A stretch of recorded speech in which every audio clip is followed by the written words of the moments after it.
Kemenangan akhir pasal 36, pertentangan yang segera akan terjadi. Di dalam buku ini mengajarkan kepada kita bahwa dalam upaya setan untuk menghina hukum Allah, setan telah memutarbalikkan doktrin-doktrin Alkitab. Dengan demikian kesalahan-kesalahan telah dimasukkan ke dalam iman ribuan orang yang mengaku percaya pada Alkitab. Pertentangan terakhir antara kebenaran dan kepalsuan adalah perjuangan terakhir pertentangan yang sudah berlangsung lama mengenai hukum Allah. Agen-agen akan bersatu melawan kebenaran dan keadilan. Dalam perjuangan ini sekarang sedang giat bekerja. Firman Allah yang kudus telah diturunkan kepada kita melalui penderitaan dan darah. Hampir tidak dihargai lagi sekarang ini. Alkitab dapat dijangkau oleh semua orang, tetapi hanya sedikit orang yang menerimanya sebagai penuntun hidup. Kefasikan merajalela sampai ke batas yang mengkhawatirkan, bukan saja di dunia, tetapi juga di dalam gereja. Banyak yang menyangkal doktrin-doktrin yang menjadi tiang-tiang kepercayaan Kristen. Fakta-fakta besar mengenai penciptaan, sebagaimana yang dinyatakan oleh penulis-penulis yang diilhami, kejatuhan manusia, penyucian, dan keabadian hukum Allah, secara praktis ditolak, baik secara keseluruhan maupun sebagian, oleh sebagian besar yang mengaku sebagai orang Kristen. Ribuan orang yang menyombongkan diri atas hikmat dan kebebasan mereka, menganggapnya sebagai kelemahan untuk menaruh keyakinan sepenuhnya kepada Alkitab. Mereka pikir itu sebagai bukti talenta dan pengetahuan yang tertinggi bila mana mereka mengecam Alkitab dan menyangkal kebenarannya. Yang paling penting, banyak pendeta-pendeta yang mengajar orang-orang dan banyak guru besar dan guru-guru mengajar mahasiswa-mahasiswa mereka bahwa hukum Allah telah diubah atau dihapuskan, dan mereka menganggap tuntutannya masih berlaku dan harus dituruti sebagaimana yang tertulis, dianggap sebagai orang yang layak mendapat ejekan dan hinaan. Dengan menolak kebenaran, manusia menolak penciptanya. Sama mudahnya membuat berhala dari doktrin-doktrin dan teori-teori palsu dengan membentuk satu berhala dari kayu dan batu. Ribuan orang mendewakan alam, sementara mereka menolak Allah daripada alam itu sendiri. Meskipun dalam bentuk yang berbeda, penyembahan berhala terjadi dalam dunia Kristen dewasa ini sama seperti yang terjadi di antara bangsa Israel kuno pada zaman Nabi Elia. Ilah banyak orang yang mengaku orang bijaksana, para ahli filsafat, penyair, politikus, wartawan, ilah para bangsawan, perguruan tinggi, universitas, bahkan beberapa institusi teologi, sedikit lebih rendah daripada Baal, dewa matahari Fenisia. Doktrin yang mengatakan bahwa manusia dibebaskan dari penurutan kepada penurutan Allah telah melemahkan doktrin yang mengatakan bahwa manusia dibebaskan dari penurutan kepada tuntutan Allah telah melemahkan kuasa tanggung jawab moral dan membuka pintu banjir kejahatan di dunia ini. Pelanggaran hukum, pemborosan, dan korupsi sedang melanda kita bagaikan gelombang pasang yang menyapu. Setan juga bekerja di dalam rumah tangga. Benderanya dikibarkan bahkan di dalam rumah tangga yang mengaku rumah tangga Kristen.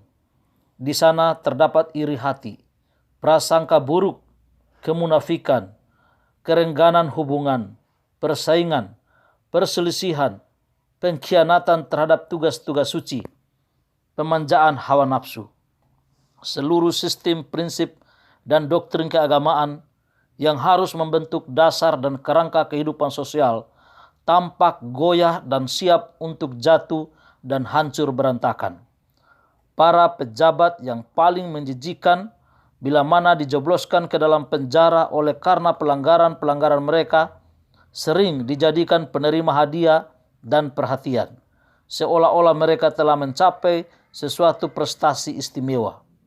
Sifat dan kejahatan mereka dipublikasikan secara luas.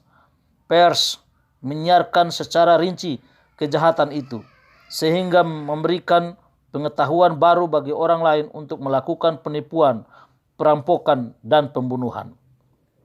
Dan setan bersukaria atas keberhasilan rencana jahat itu. Kesenangan berbuat jahat, pembunuhan kejam, semakin meningkatnya sifat tidak bertarak dan kejahatan dari setiap bagian dan tingkatan harus membangunkan semua orang yang takut kepada Allah dan menanyakan apa yang bisa dilakukan untuk menghentikan gelombang pasang kejahatan itu. Kejahatan dan kegelapan rohani yang merajalela di bawah kebesaran Roma adalah akibat yang tidak dapat dihindarkan dan penindasannya atas Alkitab. Tetapi di manakah ditemukan penyebab dari kefasikan yang merajalela, penolakan hukum Allah, dan kebejatan serta korup di bawah sinar terang Injil dalam satu zaman kebebasan beragama? Sekarang setan tidak lagi bisa menguasai dunia ini di bawah pengendaliannya oleh menahan Alkitab, sehingga mengupayakan cara lain untuk mencapai tujuannya yang sama. Merusakkan kepercayaan kepada Alkitab adalah sama dengan merusakkan Alkitab itu sendiri untuk mencapai tujuannya. Dengan memperkenalkan ajaran bahwa hukum Allah tidak lagi mengikat atau berlaku, ia dengan berhasil menuntut manusia melanggar seolah-olah mereka sama sekali tidak mengetahui hukum-hukum atau perintah-perintah itu. Dan sekarang, sebagaimana pada zaman sebelumnya, ia bekerja melalui gereja untuk melanjutkan rencananya. Organisasi agama sekarang ini telah menolak mendengarkan kebenaran yang tidak populer, yang dengan jelas dinyatakan dalam Alkitab. Dan dalam memerangi kebenaran itu, mereka telah mengikuti penafsirannya sendiri dan mengambil pendirian yang menyebarkan bibit-bibit keraguan dengan bergantung kepada kesalahan kepausan mengenai kekekalan alamiah dan kesadaran manusia di dalam kematian. Mereka telah menolak satu-satunya pertahanan melawan penipuan spiritualisme. Doktrin penyiksaan kekal telah menyebabkan orang banyak tidak percaya Alkitab, dan sementara tuntutan hukum keempat diminta dengan sangat dari manusia, didapati bahwa pemeliharaan Sabat hari ketujuh itu disukai dan sebagai satu-satunya jalan untuk membebaskan mereka dari kewajiban yang mereka tidak mau melakukannya. Banyak guru populer menyatakan bahwa hukum Allah tidak lagi mengikat. Dengan demikian, mereka membuangkan hukum dan Sabat sekaligus. Sementara reformasi hari Sabat meluas, penolakan hukum ilahi ini untuk menghindarkan tuntutan hukum keempat itu akan melanda hampir seluruh dunia. Pengajaran para pemimpin agama telah membuka pintu kepada kefasikan, kepada spiritisme, dan kepada penghinaan kepada hukum Allah. Dan kepada para pemimpin ini terletak tanggung jawab yang menakutkan atas kejahatan yang terjadi di dunia Kristen. Namun, golongan ini mengemukakan pernyataan bahwa korup yang cepat meluas sebagian besar disebabkan oleh pencemaran apa yang dinamakan Sabat Kristen, dan bahwa pemaksaan pemeliharaan hari Minggu akan sangat memperbaiki moral masyarakat. Pernyataan ini terutama ditekankan di Amerika, di mana doktrin Sabat yang benar telah dikhotbahkan secara luas. Di sini pekerjaan pengenalan diri, salah satu pembaharuan moral yang paling menonjol dan paling penting, sering digabungkan dengan gerakan hari Minggu, dan para pendukung gerakan itu sering menyatakan diri mereka sebagai yang bekerja memajukan kepentingan utama masyarakat, dan yang menolak bergabung dengan mereka dinyatakan sebagai musuh pengendalian diri atau pertarakan dan pembaharuan. Tetapi kenyataan bahwa suatu gerakan untuk menetapkan kesalahan dihubungkan dengan suatu pekerjaan yang sifatnya baik, bukan suatu argumentasi demi kepentingan kesalahan itu. Kita boleh menyembunyikan racun oleh mencampurkannya ke dalam makanan yang lezat, tetapi tidak mengubah racun itu.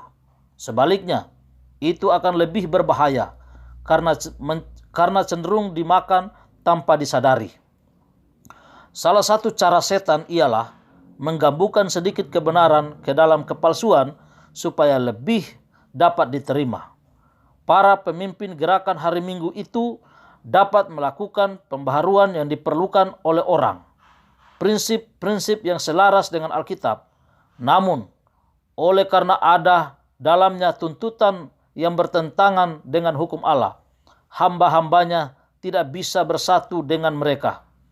Tidak ada sesuatu apapun yang dapat membenarkan mereka dalam mengesampingkan perintah-perintah Allah hanya demi perintah-perintah manusia. Melalui dua kesalahan besar, kekekalan jiwa dan kekudusan hari Minggu, setan membuat orang-orang takluk di bawah penipuannya. Sementara yang pertama meletakkan dasar spiritisme, yang terakhir menciptakan ikatan simpati dengan Roma, Protestan Amerika Serikat akan menjadi yang terkemuka mengulurkan tangan melintasi jurang pemisah untuk menggenggam tangan spiritisme. Mereka akan menjangkau melintasi lubang yang tak terhingga dalamnya untuk berjabat tangan dengan penguasa Roma. Dan di bawah persekutuan tiga serangkai ini, negara ini akan mengikuti jejak Roma, menginjak-injak hak-hak hati nurani. Sementara spiritisme semakin mirip meniru kekristenan yang sekedar nama saja, pada zaman ini ia memiliki kuasa yang lebih besar untuk menyesatkan. Setan sendiri diubah menurut cara-cara modern. Ia akan tampak dengan tabiat seorang malaikat terang. Melalui agen-agen spiritisme, diadakanlah mujizat-mujizat, orang sakit disembuhkan, dan banyak keajaiban yang tidak bisa disangkal akan diadakan. Dan sementara roh-roh itu mengaku percaya kepada Alkitab dan menunjukkan penghormatan kepada institusi gereja, pekerjaan mereka akan diterima sebagai penyataan kuasa ilahi. Garis perbedaan antara orang yang mengaku Kristen dan orang fasik sekarang sukar ditentukan.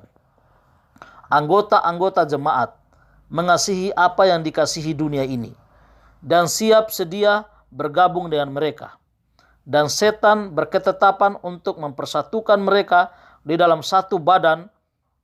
Dengan demikian, memperkuat kepentingannya untuk memasukkan semua ke dalam barisan spiritisme. Para pengikut Paus yang menyombongkan mujizat sebagai suatu tanda tertentu dari gereja yang benar akan mudah tertipu oleh kuasa yang mengadakan keajaiban ini. Dan Protestan yang sudah membuangkan perisai kebenaran juga akan tertipu. Para pengikut Paus, Protestan, dan para pencinta keduniawian akan sama-sama menerima bentuk kesalehan dari peribadatan tanpa kuasa. Dan mereka akan melihat di dalam persatuan ini satu gerakan besar bagi pertobatan dunia dan menyambut milenium yang sudah lama diharapkan itu. Melalui spiritisme, setan tampaknya seperti pemberi berkat kepada umat manusia, menyembuhkan penyakit manusia itu, dan mengaku akan memberikan suatu sistem kepercayaan agama baru dan lebih tinggi, tetapi pada waktu yang sama ia bertindak sebagai perusak. Pencobaannya menuntun orang banyak kepada kehancuran. Sifat tidak bisa mengendalikan diri, merendahkan pertimbangan, pemanjaan hawa nafsu, menimbulkan perselisihan dan pertumpahan darah. Setan menyenangi peperangan, karena peperangan menimbulkan perasaan-perasaan paling buruk dalam jiwa, dan kemudian menggiring kepada kebinasaan korban-korbannya yang telah berlumuran kejahatan dan darah. Tujuannya adalah menghasut bangsa-bangsa untuk berperang satu sama lain. Karena dengan demikian, ia dapat mengalihkan pikiran manusia untuk persiapan berdiri pada hari Allah. Setan bekerja melalui unsur-unsur alam untuk mengumpulkan tuaiannya, yaitu jiwa-jiwa yang tidak bersedia. Ia telah mempelajari rahasia laboratorium alam, dan ia menggunakan seluruh kekuatannya untuk mengendalikan unsur-unsur alam itu sejauh yang diizinkan Allah. Waktu ia diizinkan menyiksa Ayub, betapa cepatnya kawanan kambing domba dan ternaknya, hamba-hambanya, rumah-rumahnya, anak-anaknya disapu bersih. Suatu musibah menyusul musibah yang lainnya dalam sekejap saja. Allah lah yang melindungi makhluk ciptaannya dan memagarinya dari kuasa perusak itu. Tetapi dunia Kristen telah menunjukkan penghinaan kepada hukum Tuhan, dan Tuhan melakukan apa yang telah dinyatakan oleh Tuhan untuk dilakukan. Ia akan menarik berkat-berkatnya dari dunia ini dan mengangkat perlindungannya dari mereka yang memberontak terhadap hukumnya, dan yang mengajar dan memaksa orang-orang lain untuk berbuat yang sama. Setan mengendalikan semua orang yang tidak dilindungi Allah secara khusus.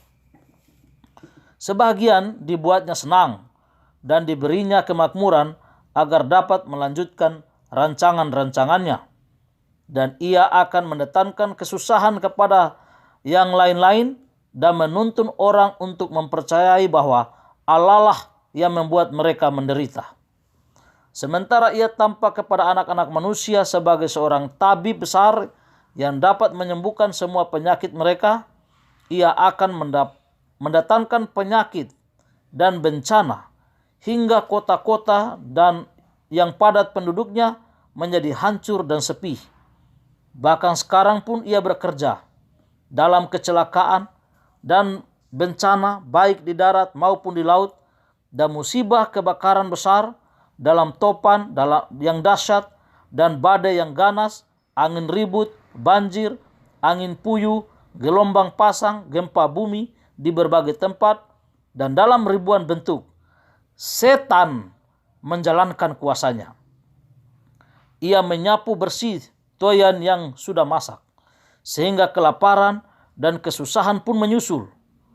Ia mencemari udara sehingga ribuan orang binasa karena wabah. Bencana-bencana ini akan semakin sering terjadi dan semakin berat. Seperti corona yang sedang terjadi saat ini. Setan datangkan itu. Kehancuran akan terjadi baik bagi manusia maupun binatang. Bumi berkabung dan layu. Ya, dunia merana dan layu. Langit dan bumi merana bersama. Bumi cemar karena penduduknya. Oleh sebab mereka melanggar undang-undang, mengubah ketetapan, dan mengingkari perjanjian abadi. Yesaya pasal 24 ayat 4 dan 5. Kemudian penipu besar itu, yaitu setan, akan meyakinkan manusia bahwa mereka akan melayani Allah yang menjadi penyebab semua bencana itu. Golongan yang telah membangkitkan murka sorga akan menundukkan semua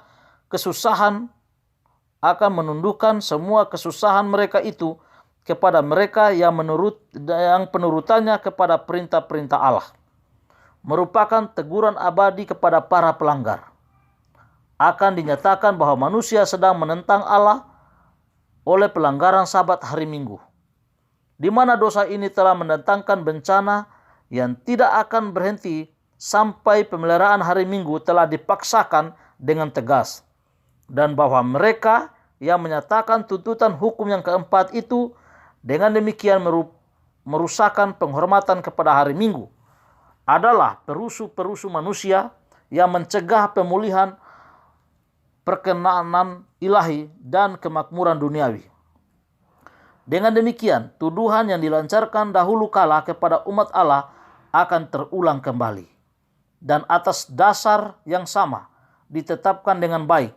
Segera sesudah Ahab melihat Elia, ia berkata kepadanya, engkau itu mencelakakan Israel?" Jawab Elia kepadanya, "Bukan aku yang mencelakakan Israel, melainkan engkau ini dan kaum keluargamu, sebab kamu telah meninggalkan perintah-perintah Tuhan dan engkau ini telah mengikuti para Baal." 1 Raja-Raja 18 ayat 17-18.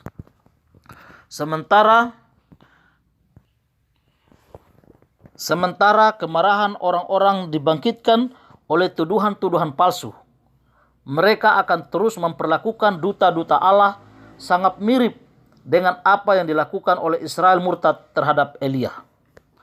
Kuasa yang mengadakan mujizat-mujizat yang dinyatakan melalui spiritisme akan menggunakan pengaruhnya untuk melawan mereka yang memilih menurut kepada Allah daripada manusia. Komunikasi dengan roh-roh akan menyatakan bahwa Allah telah mengirim mereka untuk meyakinkan para penolak hari Minggu mengenai kesalahan mereka, memastikan bahwa hukum-hukum negeri itu harus dipatuhi sebagai hukum Allah.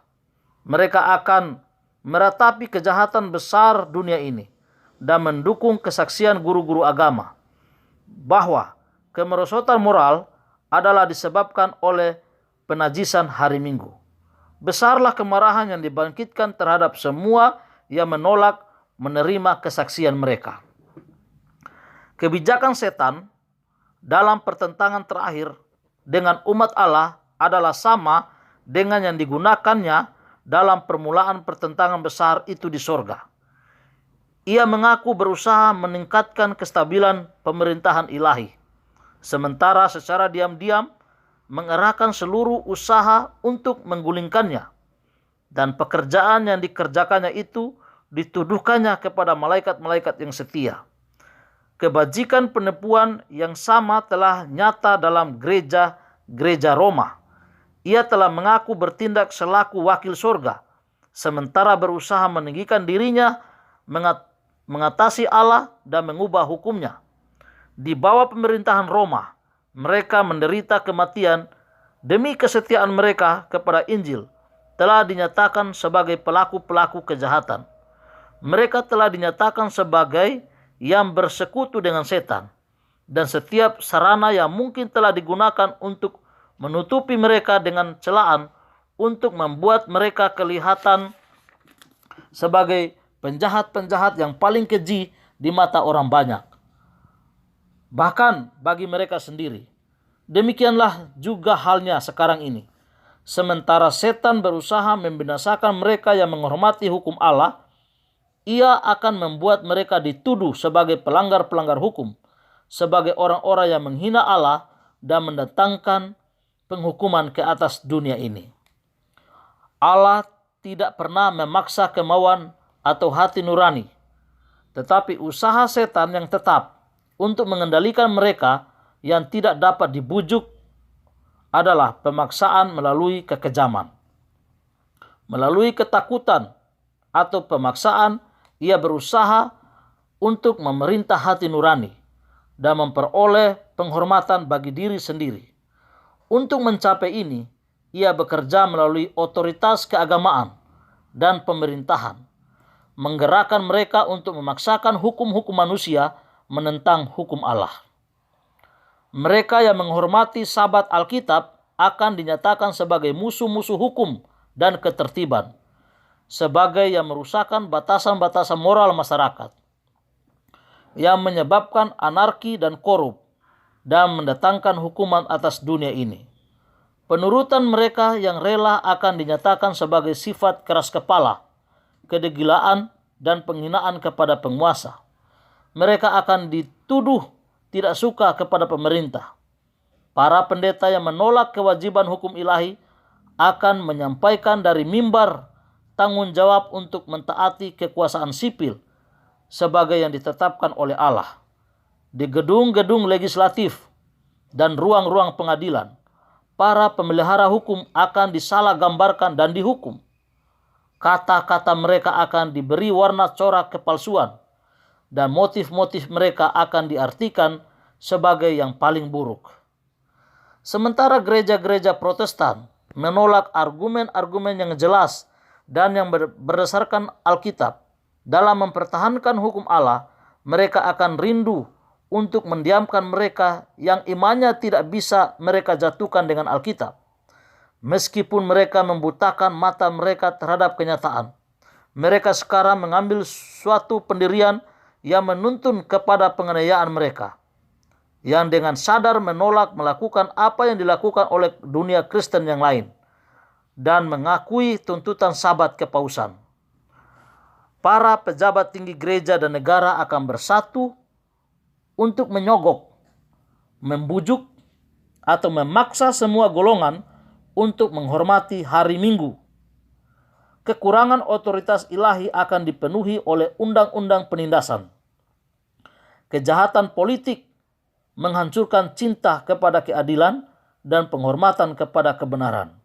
Bahkan di Amerika yang bebas, para penguasa dan para pembuat undang-undang untuk mendapatkan perkenanan umum akan tunduk kepada kebutuhan populer akan suatu undang-undang yang memaksakan pemeliharaan hari Minggu. Kebebasan hati nurani yang telah menelan begitu banyak korban tidak lagi akan dihargai. Dalam pertentangan yang akan terjadi itu, kita akan melihat apa yang dilukiskan dalam kata-kata Nabi. Marilah, maka marahlah naga itu kepada perempuan itu, lalu pergi memerangi keturunannya yang lain yang menuruti hukum-hukum Allah dan memiliki kesaksian Yesus. Wahyu 12 ayat 17. Saudara-saudara yang kekasih dalam Yesus Kristus, demikianlah bacaan dari buku Kemenangan Akhir pasal 36, pertentangan yang sedang akan terjadi dan sedang menuju kepada puncaknya. Setan melaksanakan kemarahannya dengan memaksa manusia untuk menghormati hari Minggu sebagai hari Sabat. Tetapi Tuhan akan menolong umatnya di dalam pertentangan yang akan segera terjadi itu. Tuhan akan bersama saudara dan saya. Tetap setia kepada Tuhan, menuruti hukum Tuhan, memelihara hari Sabat yang kudus.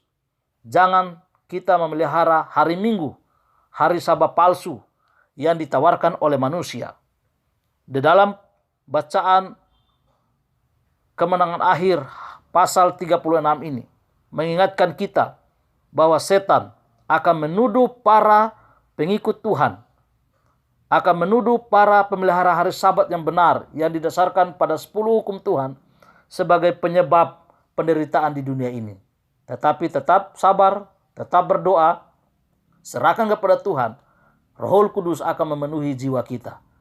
Maranatha, Tuhan memberkati kita. Amin.